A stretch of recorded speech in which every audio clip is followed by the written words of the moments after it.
Shalom Bapak Ibu Saudara yang dikasihi Tuhan. Selamat pagi. Selamat bersukacita di momen-momen Natal ini. Ada kebahagiaan tersendiri di mana kita saat ini akan merayakan besok ya.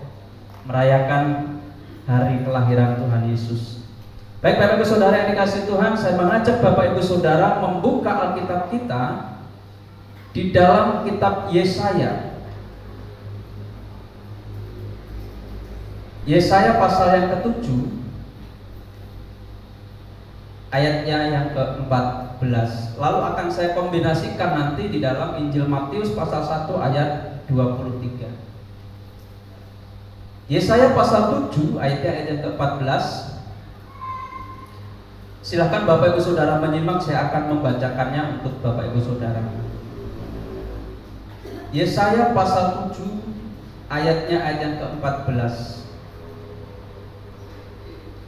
Demikian firman Tuhan dari Yesaya pasal 7 ayat 14. Sebab itu Tuhan sendirilah yang akan memberikan kepadamu suatu pertanda.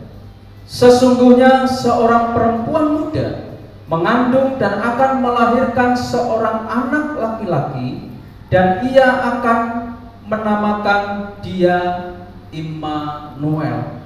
Lalu kemudian Bapak Ibu Saudara, mari kita akan membuka Matius pasal 1 ayatnya ayat yang ke-23.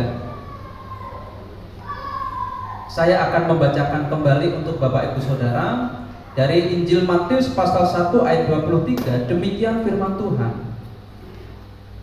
Sesungguhnya anak darah itu akan mengandung dan melahirkan seorang anak laki-laki, dan mereka akan menamakan dia Immanuel, yang berarti Allah menyertai kita. Kalau tadi hanya disebutkan namanya akan disebut Immanuel, di dalam Injil Matius di situ dijelaskan kembali arti dari kata Immanuel. Artinya adalah Allah menyertai kita. Firman Tuhan pada pagi hari ini Bapak Ibu Saudara, saya diberikan judul Yesus Sang Immanuel. Artinya Yesus yang menyertai kita. Nah Bapak Ibu Saudara yang dikasihi Tuhan, sepanjang sejarah perjalanan kekristenan, bahkan sebelum pada masa kekristenan, rupanya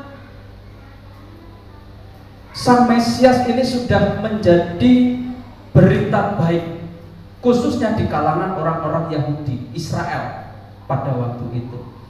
Mereka menanti-nantikan dengan satu pribadi yang disebut Mesias. Dialah yang diurapi, dialah yang dipilih Allah untuk memimpin bangsa pilihan Allah. Oleh karena itu Israel menanti-nanti kapankah sang pemimpin ini akan datang, di mana pemimpin ini nanti akan membebaskan manusia dari kesengsaraan, di mana sang pemimpin ini nanti yang akan membawa Israel pada kemerdekaan. Makanya sampai saat ini mereka merasa belum merdeka, masih butuh pribadi yang akan memimpin mereka, dan masih dinanti-nanti pada saat ini, sampai saat ini. Nah saudaraku yang dikasihi Tuhan, rupanya hal itu sudah disampaikan jauh-jauh hari, bahkan 2000 tahun sebelum Masehi itu sudah dinubuatkan oleh para nabi.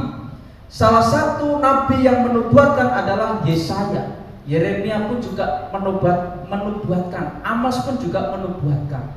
Tetapi dalam konteks ini Bapak Ibu Saudara, perkenankan saya untuk menyampaikan perihal nubuatan Yesaya, di mana Yesaya pada waktu itu hidup bersama-sama dengan Yeremia di tahun yang sama, tetapi sejarah yang berbeda.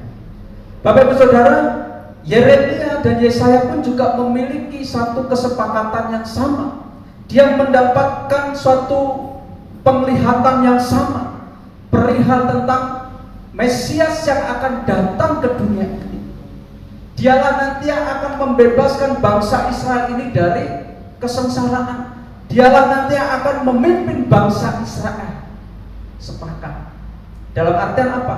Satu nubuatan yang sama di tempat yang berbeda, orang yang berbeda.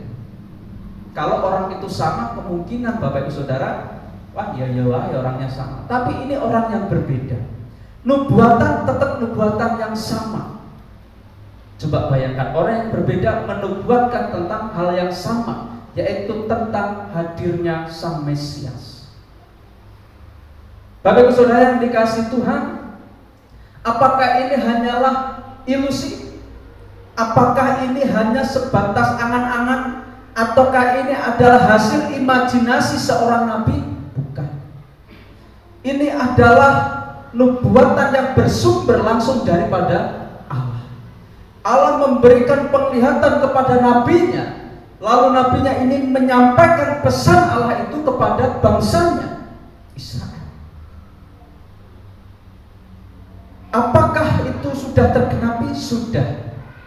Tapi mereka kok tidak menganggap, karena kedegilan hati mereka. Karena mereka merasa bahwa Yesus bukan Sang Mesias yang dijanjikan. Tetapi di sisi lain sesungguhnya banyak keyakinan Yudaisme, orang-orang Yahudi yang memiliki suatu keyakinan bahwa inilah yang dinanti-nanti. Sebab apa yang disampaikan Yesaya itu pun terjadi pada masa abad pertama. Pada tahun Masehi digenapilah nubuatan Yesaya. Sangat jelas di situ Bapak Ibu Saudara di ayat 14. Sebab itu Tuhan sendirilah yang akan memberikan kepadamu suatu pertanda. Pertanda itu sangat jelas. Pertanda itu terjadi. Meskipun bagi orang Israel itu tidak dianggap. Apakah pertandanya di situ? Sesungguhnya seorang perempuan muda mengandung dan akan melahirkan seorang anak laki-laki dan ia akan menamakan dia Immanuel. Seorang perempuan, dia masih gadis, tetapi dia akan mengalami apa yang namanya mengandung. Saudaraku yang dikasihi Tuhan, kalau Bapak Ibu Saudara membaca di dalam Injil Matius, bagaimana proses itu terjadi? Matius, Markus mencatat bagaimana proses kelahiran itu terjadi. Awal mula Bapak Ibu Saudara, minggu lalu sempat kita bahas. Maria dan Yusuf sedang bertunangan, sudah bertunangan. Tetapi ketika mereka berdua bertunangan, malaikat Allah datang kepada Maria dan datang kepada Yusuf. Malaikat itu memberikan berita bahwa Maria akan mengandung dari Roh Kudus. Awal mulanya di sini. Yusuf seolah-olah tidak mau terima dengan keberadaan ini. Mungkin dia merasa takut ya minggu lalu. Karena orang Yahudi, hukum Yahudi ketika diketahui seorang melakukan zina, dia pasti akan mati hukumnya. Nah, tentu anggapan orang-orang Yahudi ketika melihat, menyaksikan, mendengar Maria ini sedang hamil, pikiran mereka apa? Hamil itu pasti oleh karena adanya persetubuhan di luar nikah. Dan itu menjadi ancaman bagi Yusuf bahwa apa? Kalau ini didapati orang-orang Yahudi mendengar, pasti mereka akan menjatuhkan hukuman, terancam. Secara psikis pasti dia merasa takut. Dia yang sedang mengandung, sedangkan saya adalah tunangannya. Anggapan orang bahwa ia mengandung itu oleh karena perbuatan Yusuf. Oke, kita nggak akan sampai membahas jauh ke situ. Nubuatan itu sudah digenapi Allah melalui perempuan, perawan Maria. Yesus dikandung. Melalui Maria ini juga Yesus dilahirkan. Dan itu sudah tercatat 1000 tahun lebih sebelum Masehi. Itu tercatat sejak zaman para nabi. Saudaraku, penggenapan itu terjadi, tetapi meskipun penggenapan itu sudah terjadi, banyak orang Israel tidak mau menerima. Karena apa? Karena dilihat siapa Yusuf dan siapa Maria. Yesus adalah anak dari tukang kayu. Masa seorang yang memimpin negeri yang besar ini akan dipimpin seorang anak tukang kayu? Saudara, ini yang melatar belakangi akhirnya mereka gak percaya begitu saja, meskipun banyak yang percaya. Nah, Bapak Ibu Saudara yang dikasih Tuhan, kita akan melihat di sini pergeseran yang terjadi. Untuk memiliki keyakinan bahwa yang dilahirkan Maria inilah yang disebut Mesias, mereka gak segampang itu. Keagamaan mereka sangat kuat, saudara. Orang-orang Yahudi itu, saudara, dia adalah orang-orang yang taat akan hukum. Satu. Apalagi orang Farisi, dia yang menjadi pelaku hukum Taurat. Paulus contoh, gak segampang itu menerima kesaksian. Meskipun sudah di depan mata, ia sudah tahu ini ada nubuatan para nabi, tapi ketika hal itu terjadi, gak semudah itu untuk menjadi percaya. Sama seperti kita dulu sebelum percaya kepada Yesus. Untuk maju menuju percaya susah, betul enggak?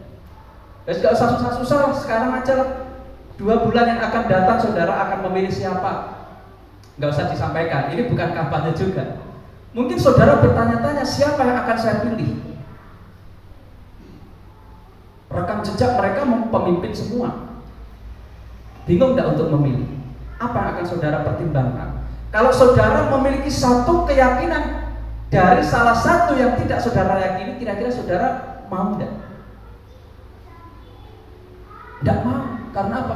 Aku belum yakin terhadap dia. Kurang lebih seperti itulah anggapan orang Yahudi terhadap Yesus. Ini Mesias yang sudah dijanjikan untuk memimpin bangsa Israel. Tapi ketika sudah diperhadapkan dengan mata kepala sendiri, ragu. Karena apa? Beberapa faktor. Oh, ini calonnya kok lahirnya dari seorang anak tukang kayu. Ini kita tidak berbicara politik tidak. Ini berbicara tentang Yesus. Yusuf seorang tukang kayu. Masa pemimpin besar akan dilahirkan dari seorang tukang kayu? Loh, silsilahnya gimana?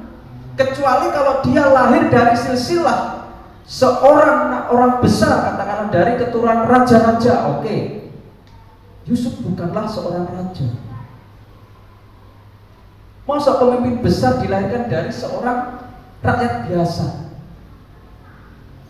Ini mustahil. Itu yang menutup mata hatinya. Tapi dia tidak mau membuka mata hatinya untuk nubuatan itu, bahwa seorang anak akan dilahirkan dari perempuan dan yang masih perawan. Nggak masuk akal. Masuk mengandung. Nah, ini pertanyaannya, sopo bapake, lahirnya di mana, bidannya sama gitu ya. Itu Bapak Ibu Saudara yang dikasih Tuhan. Tapi ya faktanya, realita ya seperti itulah kejadiannya. Dan itu sangat dikuatkan ketika malaikat itu datang kepada Yusuf dan kepada Maria, menjelaskan secara detail nanti Maria akan mengandung dan anak yang dilahirkan itu adalah seorang laki-laki, dan anak itu haruslah diberi nama Immanuel, Yesus Kristus. Jelas. Apakah itu ilusi? Apakah itu imajinasi? Kalau itu imajinasi, nggak mungkin Maria akan mengandung. Kalau itu hanya sebatas ilusi, tidak mungkin bayi itu dilahirkan dari seorang perempuan yang belum menikah, yang masih perawan. Bapak Ibu Saudara yang dikasih Tuhan, hari ini kita akan menggali lebih dalam 2 makna dan pentingnya kehadiran Immanuel dalam hidup kita. Sang Immanuel sudah lahir ke dunia ini, sudah kembali ke tempat asalnya di surga. Lalu kita akan memaknai pentingnya kehadiran Immanuel dalam kehidupan kita. Yang pertama, Bapak Ibu Saudara, yang perlu kita maknai kehadiran Immanuel dalam hidup kita adalah Allah yang menemani penderitaan kita.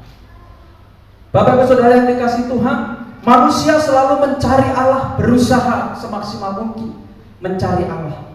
Apakah menemukan? Tidak. Manusia tidak bisa menemukan Allah meskipun dia mencari Allah. Kenapa bisa seperti itu? Apakah Allah tidak tahu kalau manusia itu mencari? Allah tahu.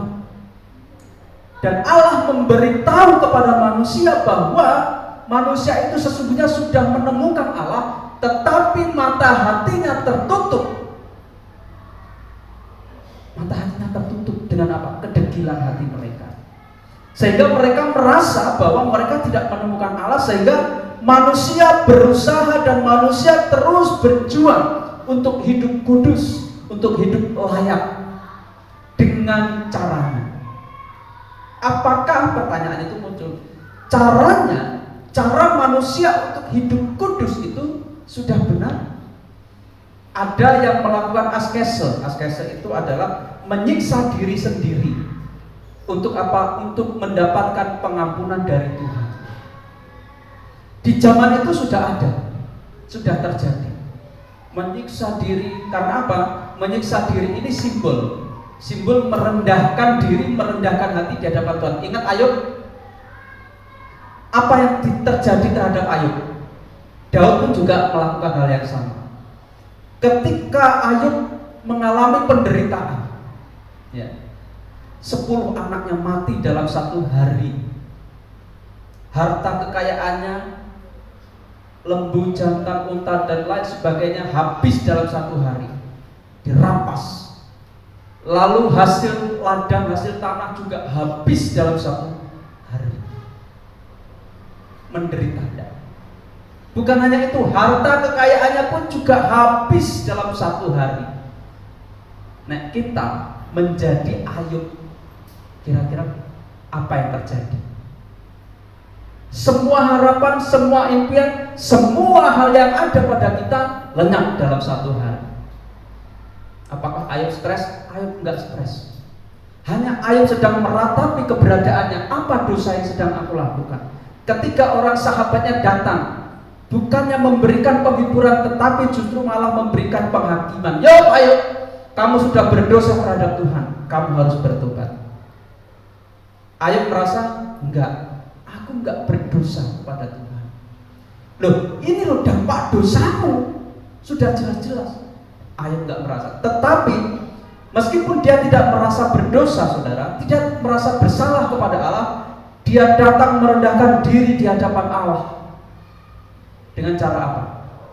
Dia duduk di atas abu. Abu, Bapak Ibu Saudara, apa yang Bapak Ibu Saudara pahami tentang Ayub duduk di atas abu?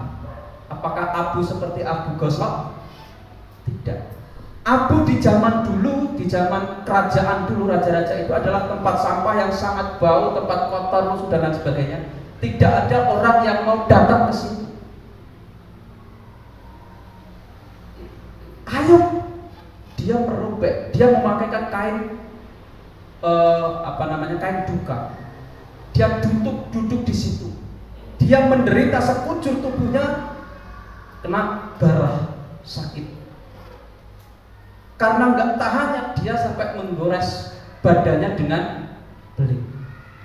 Itu adalah simbol menyiksa diri sendiri supaya mendapat pengampunan dari Tuhan, supaya hidupnya dilayakkan oleh Tuhan. Apa ada seorang yang mau? Terhormat loh Ayub, karena orang yang kaya raya di situ, dia duduk di tempat sampah yang bau busuk menyengat, dia duduk di situ. Saudara mau? Saudara tentu tidak mau ada sampah gitu aja segini kan? Bau. Tapi Ayub melakukan itu. Nah, Bapak Saudara dikasih Tuhan, ini yang dilakukan oleh manusia supaya apa? Supaya mereka mendapatkan hidup kudus, supaya mereka dibenarkan oleh Allah. Tetapi apakah itu berhasil? Itu tidak berhasil. Ketika mereka mencari Allah, mereka tidak berhasil. Ketika ia mencoba untuk hidup benar dengan melakukan ritual-ritual yang seperti itu, mereka pun juga tidak berhasil. Beban itu sangat berat, sangat berat. Tetapi Bapak Ibu Saudara, meskipun manusia tidak mampu melakukannya, Allah memahami itu. Apakah Allah tinggal diam? Israel saja ketika masih di tanah Mesir, ketika masih di Mesir, Allah mendengar jerit tangis mereka, mengutus Musa membawa keluar dari penderitaan. Ketika manusia mengalami penderitaan, betapa susahnya berjumpa dengan Allah, betapa susahnya untuk hidup benar, Allah memahami mereka. Apakah hanya sebatas memahami? Oh iya, masalahnya tidak. Dibuktikan dari karya yang begitu luar biasa dari Allah. Apa karya? Melalui Yesus Kristus. Dia datang ke dunia, Allah datang ke dunia untuk menunjukkan bahwa Allah memahami apa yang dirasakan oleh manusia. Perhatikan Bapak Ibu Saudara. Ketika Allah merasakan apa yang dialami oleh manusia, betapa susahnya mencari Allah, betapa susahnya untuk hidup benar di hadapan Allah. Allah sangat memahami. Inisiatif Allah datang. Dia datang ke dunia menjadi manusia dalam rupa bayi. Ngapa kok Allah repot-repot nggak langsung menampakkan diri berat bagi manusia? Bisa saja manusia menganggap itu hantu, kan gitu.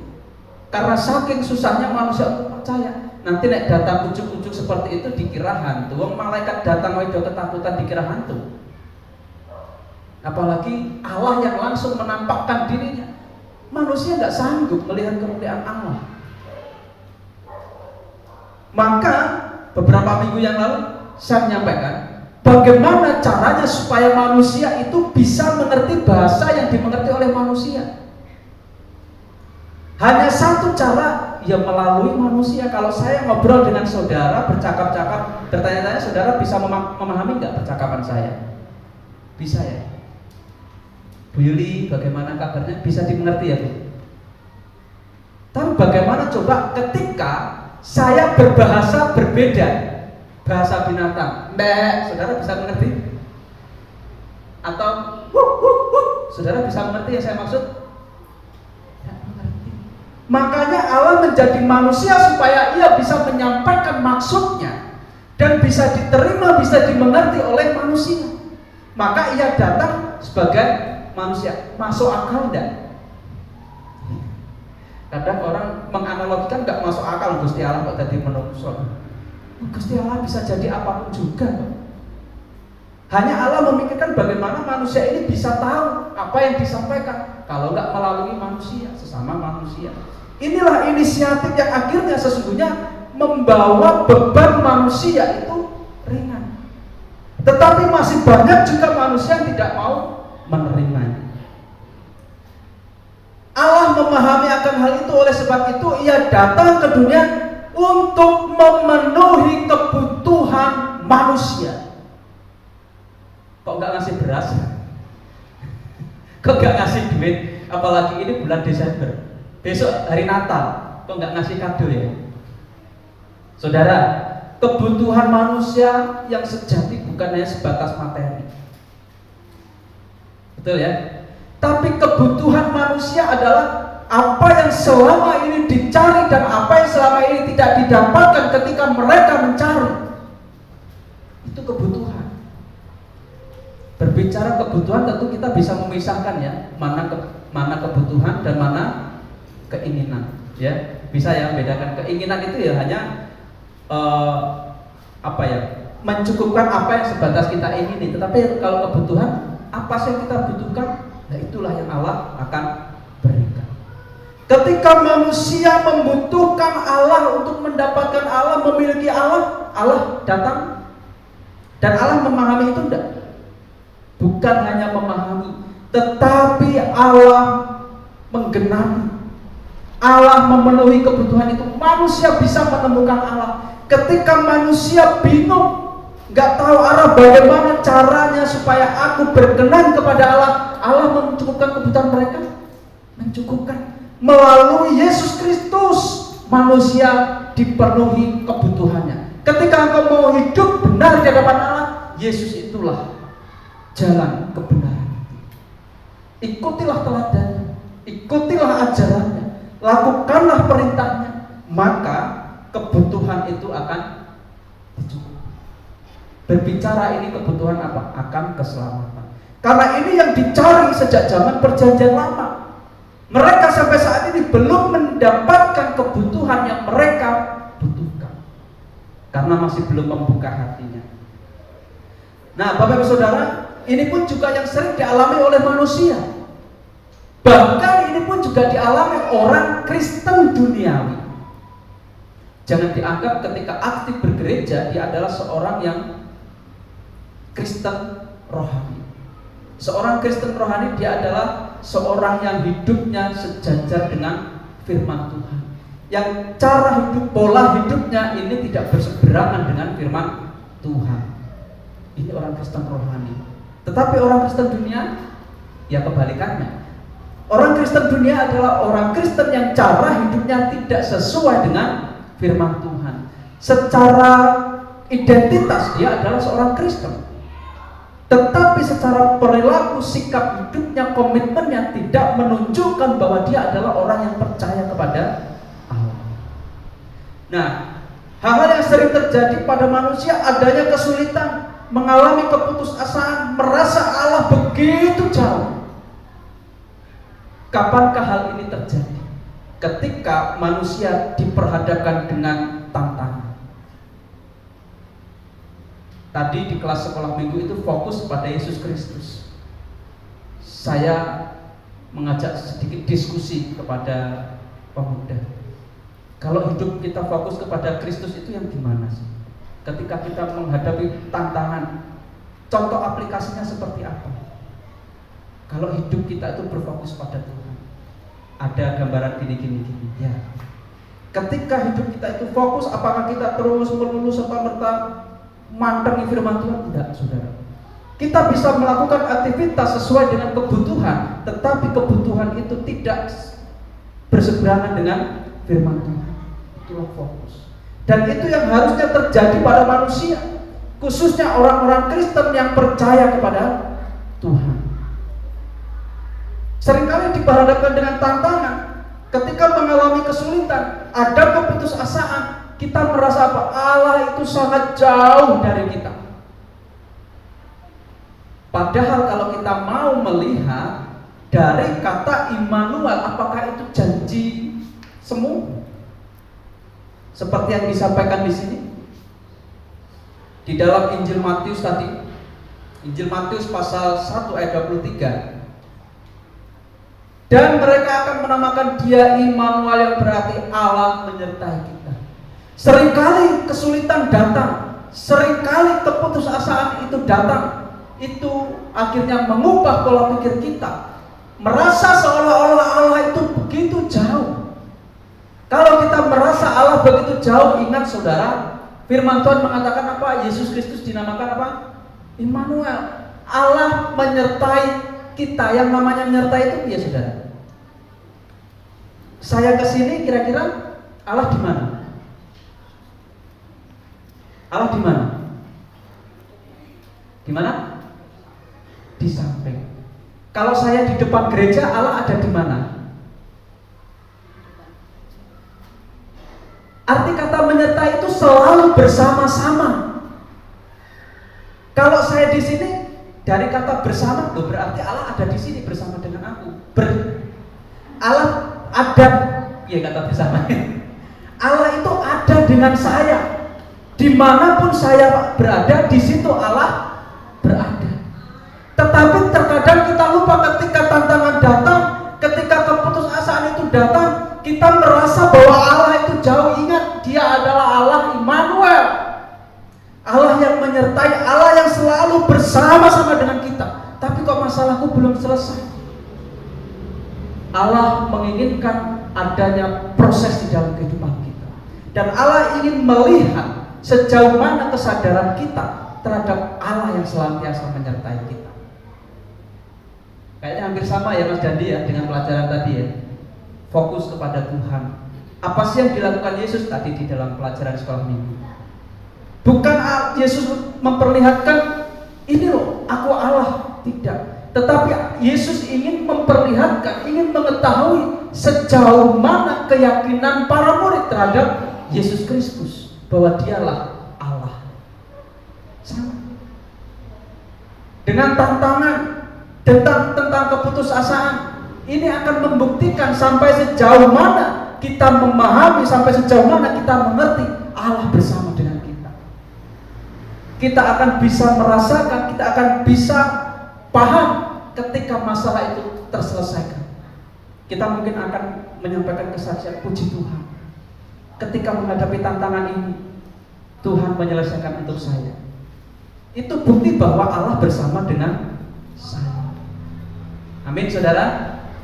Ingat, jadi ketika ada tantangan dalam hidupmu, ada keputusasaan dalam hidupmu, ingatlah Dia adalah Allah Immanuel, Allah yang senantiasa menyertai. Kalau Allah menyertai berarti Allah terus bersama-sama dengan kita sampai kapanpun. Itu satu. Artinya apa, Bapak Ibu Saudara? Ia memahami kita. Amin. Allah memahami saudara. Yang kedua, dan sekaligus ini yang terakhir, Bapak Ibu Saudara. Yang kedua adalah Allah yang mengasihi dan mengampuni.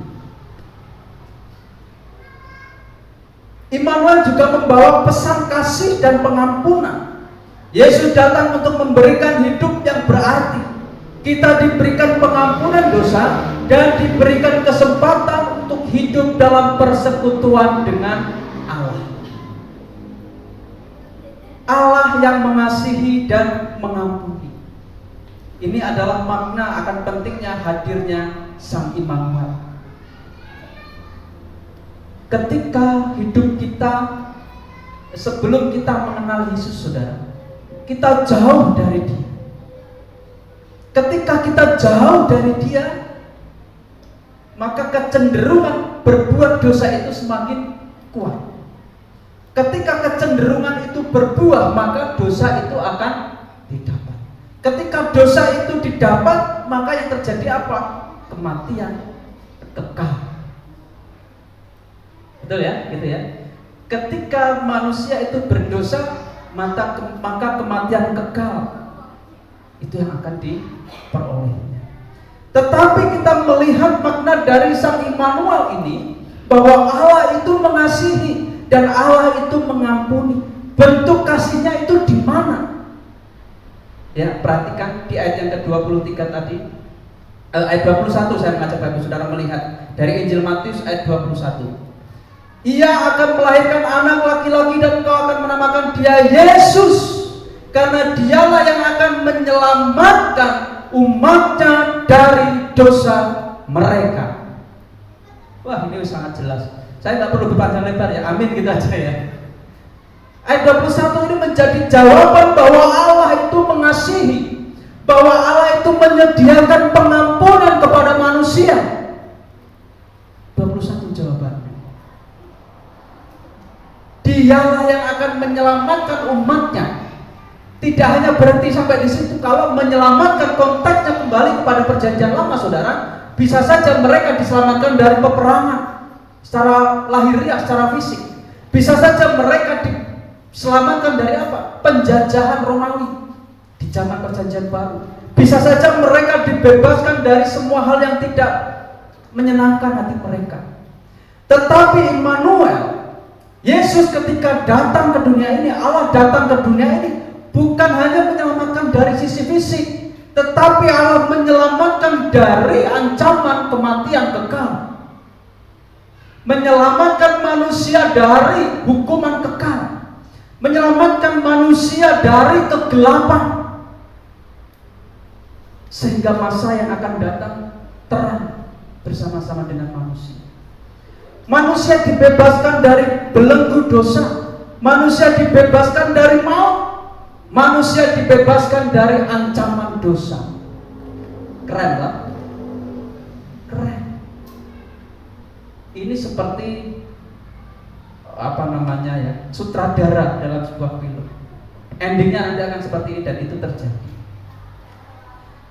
Allah mengasihi, inilah bentuk kasih Allah. Allah ingin umatnya tidak berlarut-larut hidup di dalam dosa. Allah tidak ingin umat yang dikasihinya ini terus-menerus hidup di dalam kegelapan. Maka Ia datang ke dunia, Ia menunjukkan kasihnya supaya apa? Supaya manusia ini beroleh pengampunan. dosanya diampuni, dia dibebaskan dari belenggu, dia mendapatkan jalan yang terang, dan dia hidup dalam terang itu. Allah ingin supaya manusia hidup dalam kasih karunia.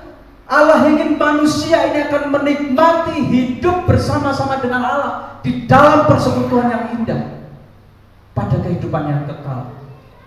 Ini rancangan Allah, kembali pada rancangan Allah yang semula, bahwa manusia diciptakan untuk bersekutu dengan Allah. Persekutuan dengan yang Allah itu terputus karena manusia jatuh ke dalam dosa. Ketika ada pemulihan, ketika ada pengampunan Allah, maka hubungan itu kembali baik, dan Allah merindukan hubungan baik itu terpelihara sampai selama-lamanya.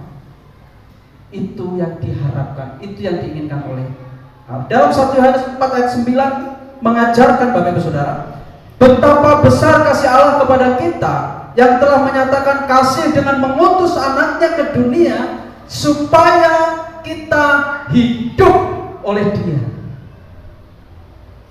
Allah datang ke dunia mengambil rupa manusia, dilahirkan dalam wujud anak. Dengan tujuan apa? Di dalam 1 Yohanes pasal 4 ayat 9, supaya kita hidup oleh Dia. Supaya tidak ada kematian kekal yang dihadapi oleh manusia. Supaya manusia tidak menanggung kematian kekal, maka Dia datang ke dunia, manusia beroleh hidup. Di dalam Matius 1 ayat 21 sudah jelas tadi. Kemudian dalam Yohanes 3 ayat 16, karena begitu besar kasih Allah akan dunia ini, sehingga Ia mengaruniakan anaknya yang tunggal, supaya manusia yang berdosa hidup seperti dalam 1 Yohanes. Sangat jelas Bapak Saudara bahwa makna Sang Immanuel itu adalah Allah ingin supaya kita hidup. Itulah sebabnya Allah mau menunjukkan kasih-Nya. Allah mau menunjukkan pengampunannya melalui Kristus. Allah ingin hubungannya pulih. Allah ingin hubungan manusia dengan Allah ini kembali baik, seperti rencana Allah yang semula, dan itu telah terpulihkan. Hanya keputusan manusia inilah yang menentukan mau atau tidak untuk dipulihkan. Bapak Saudara dikasih Tuhan, di momen Natal ini adalah momen di mana seharusnya orang Kristen itu bercermin. Momen Natal ini seharusnya momen di mana orang percaya, Bapak Ibu Saudara, ini merenung sejenak akan hadirnya Allah di dalam dunia, hadirnya Allah di dalam hidup kita.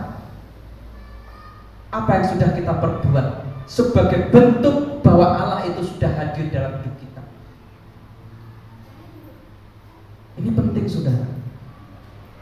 Oleh karena itu, pada momen-momen ini Bapak Saudara, sesungguhnya ini sudah, mungkin kita sudah sering mendengar akan hal ini, sebagai refleksi kita terhadap momen di mana Yesus akan kita peringati sebagai hari kelahirannya.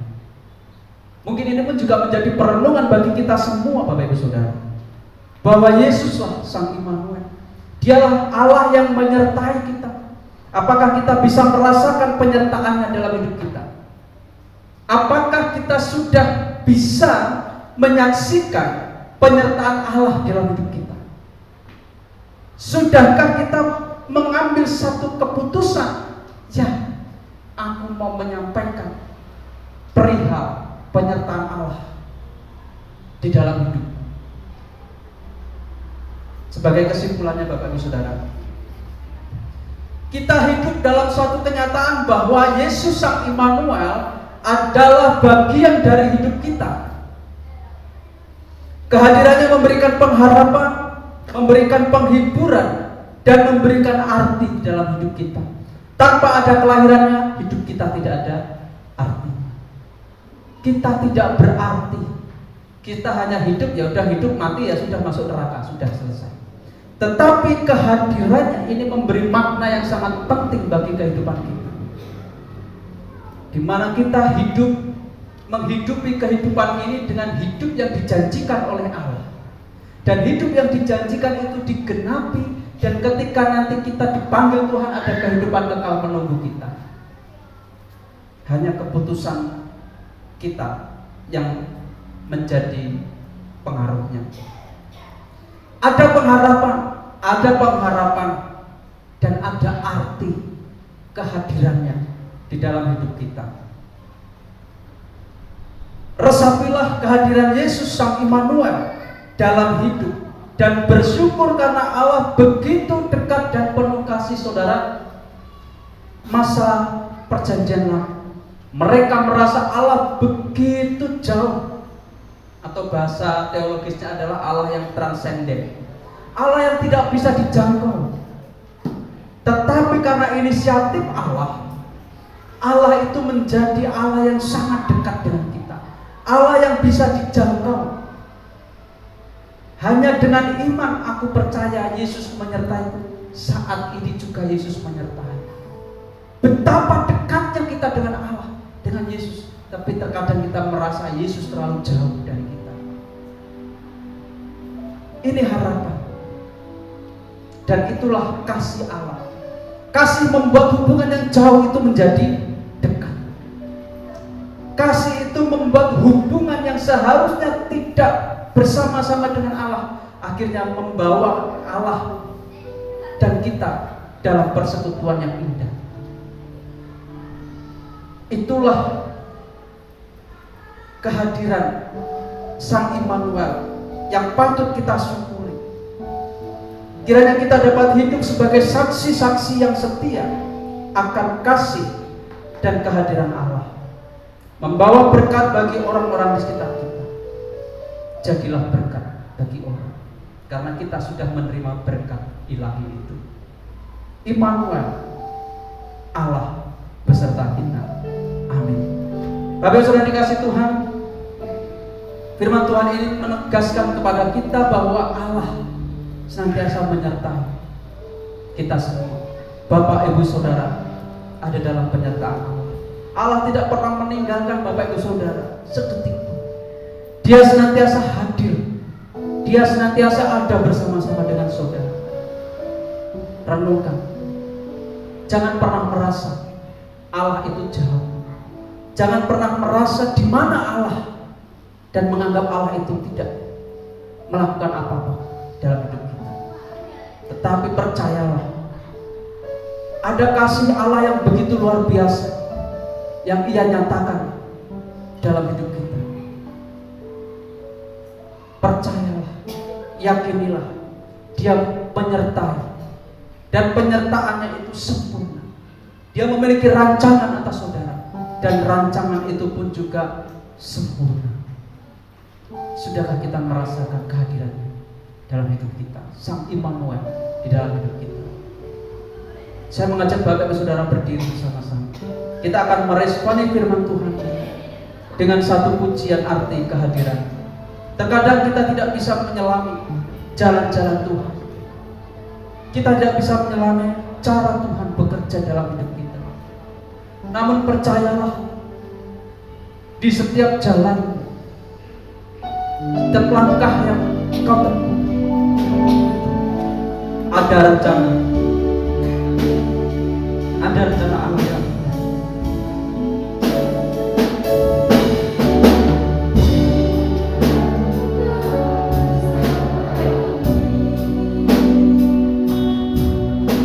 silakan Bapak Saudara berdoa.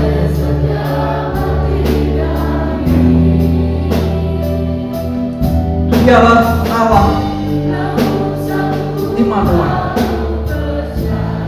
Allah yang selalu menyertai kita semua. Allah memahami penderitaan manusia. Allah mengasihi. Dialah Allah yang mengampuni. Renungkan firman Tuhan ini, saudara.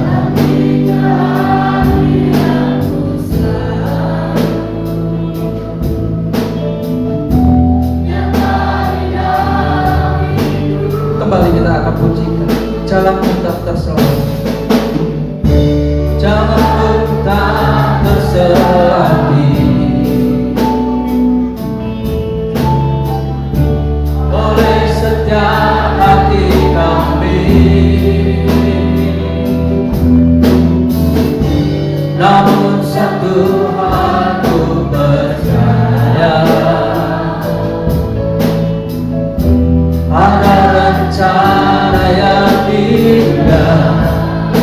Tiada terduga kasih-Mu, tiada terduga kasih-Mu, heran dan besar, heran dan besar bagiku.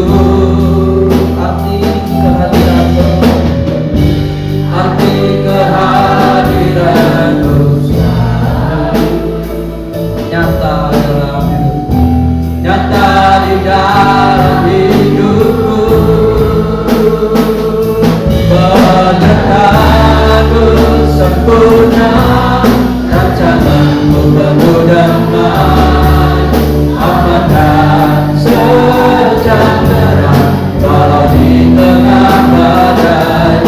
Inginku selalu bersama, rasakan keindahan arti kehadiran-Mu Tuhan. Penyertaan-Mu sempurna, rancangan-Mu penuh damai, aman dan sejahtera walau di tengah badai. Inginku selalu bersama, rasakan keindahan arti kehadiran-Mu Tuhan. Arti kehadiran-Mu Tuhan, arti kehadiran-Mu Tuhan, arti kehadiran-Mu, arti kehadiran-Mu Tuhan. Kami sungguh bersyukur Tuhan, seperti pujian ini, arti kehadiran-Mu. Ada penyertaan Tuhan yang sempurna dalam hidup kami.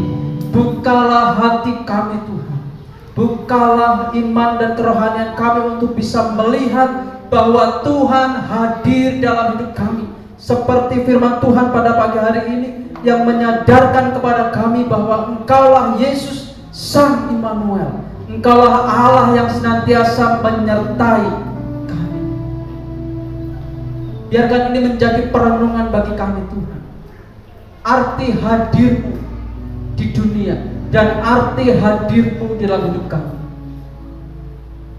Perenungan ini semakin menguatkan kami Tuhan, bahwa Engkau adalah Allah yang memahami kebutuhan kami, Allah yang memahami penderitaan kami, bahwa Engkaulah Allah yang mengasihi kami dan Allah yang mengampuni kami melalui kelahiran Sang Kristus, Allah Immanuel, Sang Mesias yang Engkau janjikan. Dia sudah datang di dunia dan Ia sudah ada di dalam hati kami. Sudah sepatutnya Tuhan, kami memiliki satu keyakinan bahwa Allah yang menyertai itu adalah Allah yang senantiasa bersama-sama dengan kami. Menyadarkan kepada kami bahwa Allah yang menyertai itu adalah Allah yang memahami, Allah yang memiliki hati untuk kami, sehingga kami tidak lagi menderita. Allah yang senantiasa mengerti, sehingga menunjukkan kasih-Nya atas kami. Biarlah itu bukan hanya pemahaman kami, biarlah itu bukan hanya sebatas pelajaran yang kami ingat, tetapi itu suatu hal yang kami yakini, kami imani, bahwa Engkaulah Yesus, Allah Sang Immanuel itu. Terima kasih Tuhan. Mungkin di tengah-tengah kami saat ini sedang menghadapi tantangan. Mungkin di tengah-tengah kami pada saat ini ada yang menghadapi keputusasaan. Mungkin juga ada yang mengalami kesulitan. Melalui firman-Mu pada saat ini mengajarkan kepada kami, Engkaulah Allah Immanuel, Allah yang menyertai, Allah yang bersama-sama dengan kami, sehingga ada satu kekuatan dalam diri kami untuk kami melangkah dengan tidak ragu lagi, untuk kami bisa melangkah dengan satu keyakinan bahwa semua itu akan dapat dilalui karena Allah yang berjuang bersama-sama dengan kami. Terima kasih Tuhan. Biarlah kami dapat memaknai Natal pada tahun ini dengan kami mengambil sikap bagaimana Kristus sudah lahir di dunia, maka Kristus itu sudah ada dalam hidup kami. Kami bersyukur atas kebaikan-Mu ya Tuhan. Saat ini Tuhan Yesus, hamba-Mu berhenti menyampaikan firman-Mu, tapi kami percaya Tuhan, Roh Kudus-Mu tidak akan pernah berhenti menolong kami, membimbing kami, menyertai kami, memberikan pemahaman melalui setiap hal yang terjadi dalam hidup kami. Ini menyadarkan kami, Roh Kudus mengingatkan kami bahwa Engkaulah Allah yang tidak pernah meninggalkan kami, bahwa Engkaulah Allah yang senantiasa beserta dengan kami. Terima kasih Tuhan. Dan saat ini kami akan mengakhiri ibadah kami. Kami akan berpisah satu dengan yang lain, meninggalkan tempat kudus Tuhan, pulang ke rumah kami. Kami mohon penyertaan Tuhan, kami mohon pimpinan Tuhan, sehingga kami selamat sampai di rumah dengan penuh sukacita, damai sejahtera, karena penyertaan Tuhan Yesus Kristus. Terima kasih Tuhan. Pulanglah saudaraku. Kiranya kasih karunia damai sejahtera, penyertaan yang daripada Roh Kudus menyertai Bapak Ibu Saudara dari saat ini sampai selama-lamanya. Karena kita berdoa, kita meminta di dalam namanya Yesus Sang Immanuel, Allah yang senantiasa menyertai. Dan biarlah di momen Natal ini Tuhan akan menjadi momen bagi kami dan seluruh keluarga kami merasakan akan hadirnya Yesus Kristus di tengah-tengah kehidupan kami. Biarlah di momen Natal ini akan menjadi momen di mana kami dapat bersyukur oleh karena Allah memahami akan kebutuhan kami, akan keselamatan kami. Allah mengasihi kami dan Allah mengampuni kami. Ini menjadi momen Natal yang dapat kami ingat sebagai aplikasi untuk kami terapkan dalam kehidupan kami. Pulanglah saudara. Biarlah Tuhan memberkati setiap pergumulan Bapak Ibu Saudara. Allah memberkati langkah kehidupan Bapak Ibu Saudara. Allah memberkati rumah tangga Bapak Ibu Saudara. Allah memberkati setiap pergumulan yang saat ini tengah dihadapi Bapak Ibu Saudara. Keyakinan dan iman percaya bahwa di dalam Kristus, di dalam penyertaan Kristus, Allah akan berkarya, bekerja untuk kemuliaan. Haleluya. Amin. Silakan duduk kembali Bapak Ibu Saudara, mengucap syukur kepada Tuhan. Selamat hari Minggu. Tuhan Yesus memberkati.